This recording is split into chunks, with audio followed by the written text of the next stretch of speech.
Hello and welcome to Toy Polloi 2, and today we are going to be doing some Photoshop work because you'll have recently seen that I picked up a couple of different versions of a Transformers G1 Hubcap.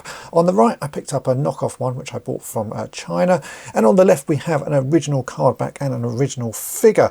Now the original card back I actually want to restore in time because, as you can see, when the figure was removed, a big chunk of the artwork has been taken away with it, and I was hoping that I'd be able to use the knockoff card as a sort of a starting point, but it turns out that the knockoff card artwork isn't that good, so I'm going to have to do this all myself in Photoshop, and that is what I'm going to be showing today. So the first thing we need to do is actually scan in this original card artwork, and then we can start working on top of it and seeing what we can recreate and seeing if we can get it as close to the original as possible. So let's take this all into Photoshop and we'll get started on the project.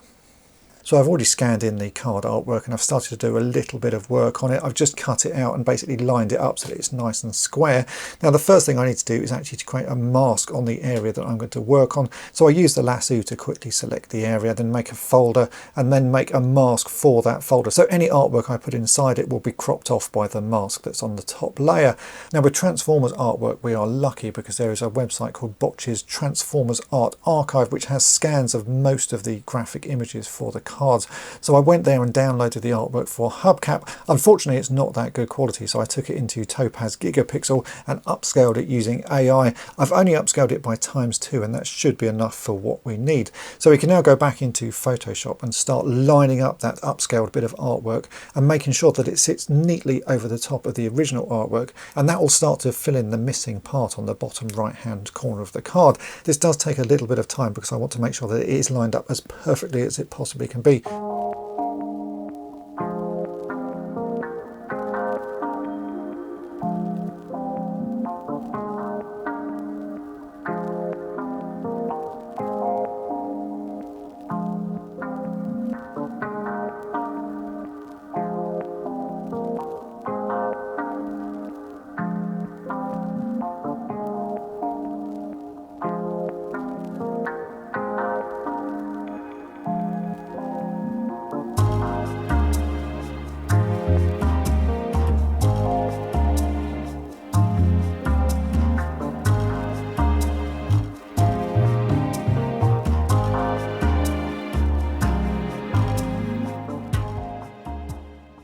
Once I do finally have everything lined up, I drag it into the folder with the layer mask, and now you can see that we just have that bit of artwork that we need for that missing right hand corner. But as you can see, the colours are slightly wrong, so I start to do a little bit of adjustment using some hue saturation and brightness contrast to make sure I can get it to match the original as close as possible.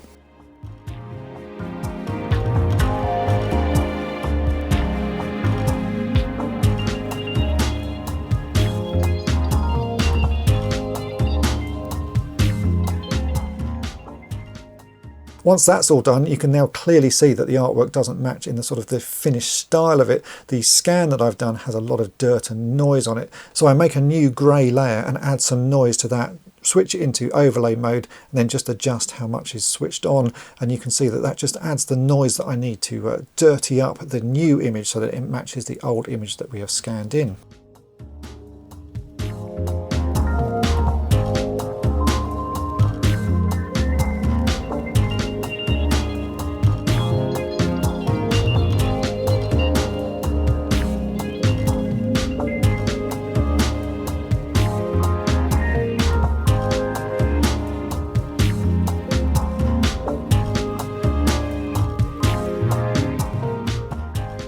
We can now start recreating the background image, and that's going to be a few different layers because we initially need to recreate the fade, which goes from a bright red at the bottom to a slightly darker red on the right hand side. So I pick two colours that are close, create the fade, and then do a little bit of adjustment to get the tones right. There's also a yellow circle in the middle of the card, so I recreate that just by creating a yellow disc, blurring it slightly, and then adding a little bit of extra colour around the edges, and again modifying it until I get it to match as close as possible.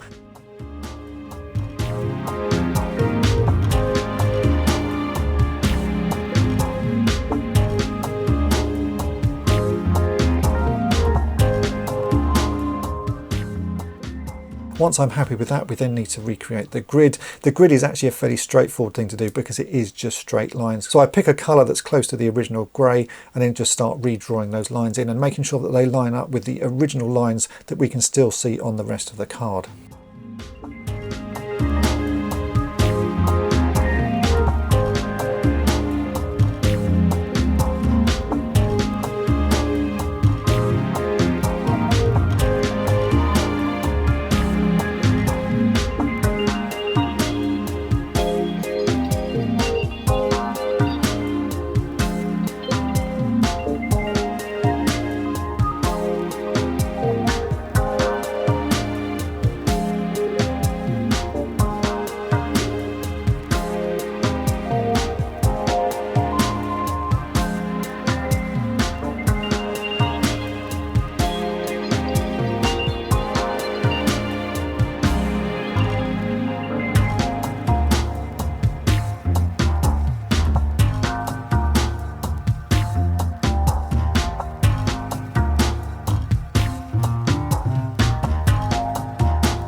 After that, I do a final few little bits of modification to it, and you'll have seen halfway through the process that the mask I created right at the start, so that we had just blocked out the bottom right hand corner, I added a little bit of a blur to the edge of that just to hide the sharpness of the edge, and that really does soften the new piece of artwork into the old original artwork. And as you can see, the end result is not looking too bad at all. So let's take a proper look at the finished artwork. Initially, I'm going to show you the card as I scanned it in, and now you can see here is the extra bit of artwork that I've recreated for that bottom right hand corner. There is a little bit of discrepancy around the edges of it, but overall I'm really happy with how this has turned out. And by the time this is printed out and stuck onto the card and a blister put over the top of it, I don't think you will notice the difference. It's certainly going to be good enough for the plans that I have with this card. And as you can see, with Transformers cards, there is an absolutely amazing resource out there with scans of the original illustrations, and that really does help when you're having to recreate pieces like this. It makes it a much easier process. I will be returning to this project in future. Today's video was really just to show you how I go about recreating the missing piece of artwork.